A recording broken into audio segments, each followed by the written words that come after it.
Heading deeper into what is clearly a necromancer's cave, you hear a far-off cry from who you think is the Lord of Lance Rock, threatening to kill your priest if you come any closer. With steely resolve, you head deeper into the cave, taking care not to trigger any further traps.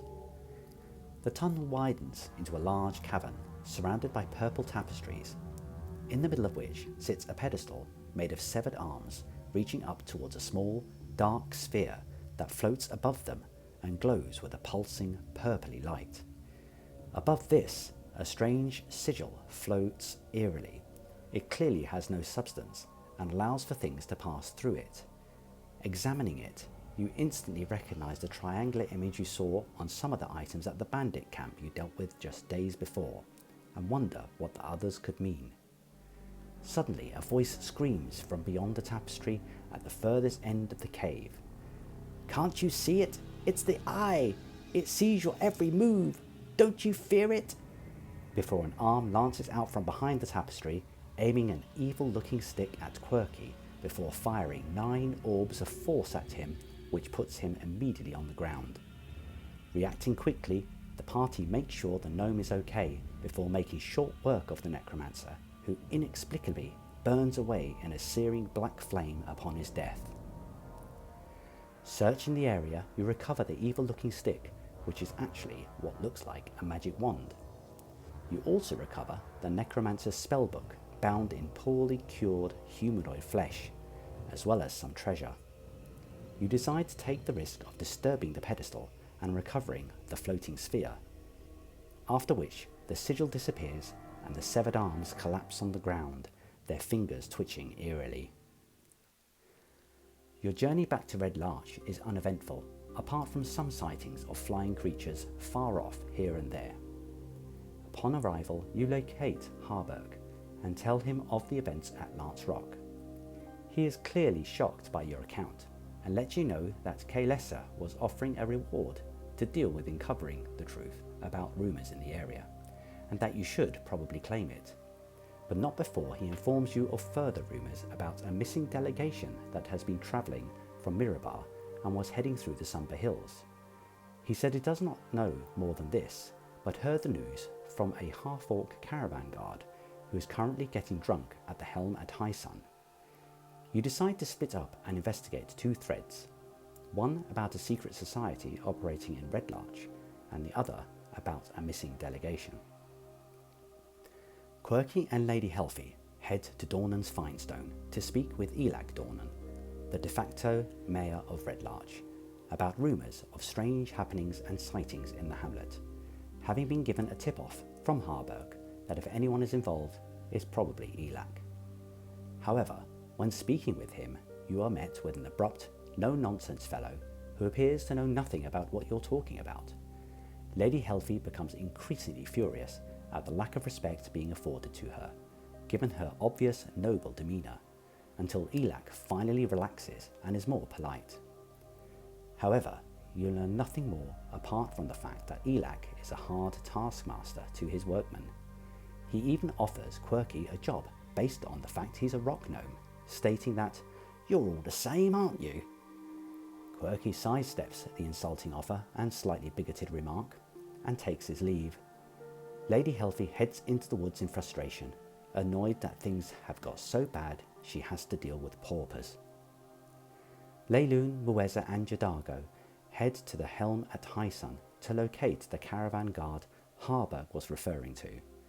You learn from Garland that her name is Zomith, and she is completely wasted on mead, but accepts another as the 3 of you introduce yourselves and begin to ask questions. She is not very coherent though, and rants that the delegation going missing was nothing to do with her. She only heard of its apparent fate in Belliard, just east of the Great Stone Bridge, where it was last seen. You take your leave, and Zomith belches in thanks for the pot of mead, which she continues to imbibe.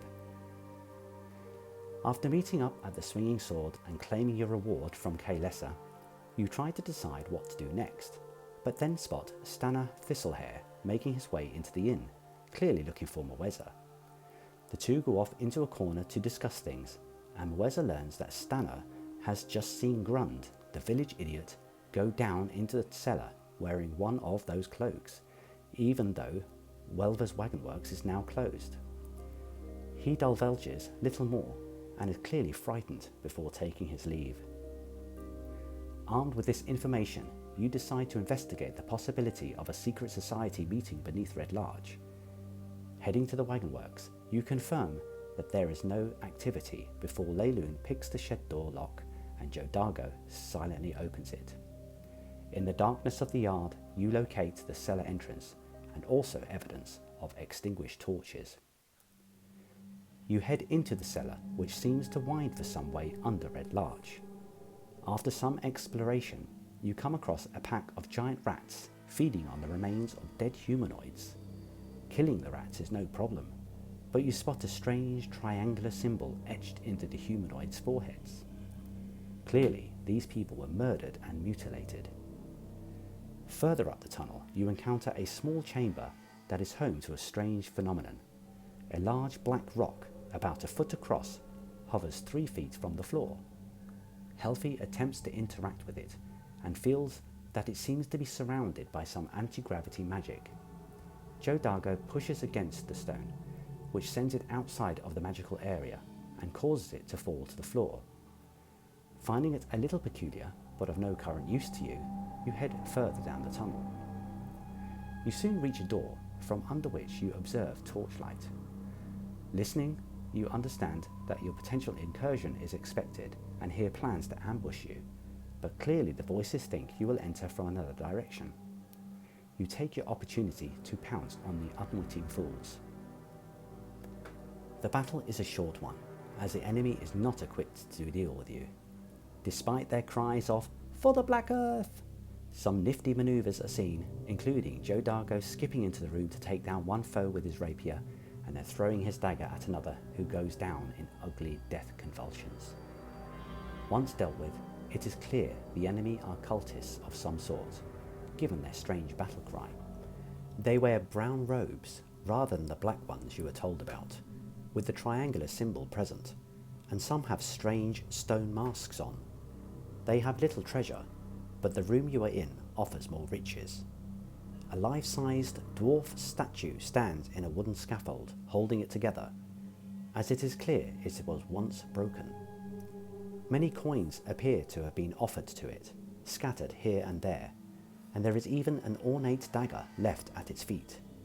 You gather these up as you notice a sign on the scaffold that reads, "Petrified Iron Star Dwarf, found 1459 DR in Red Larch, West Quarry, in broken condition."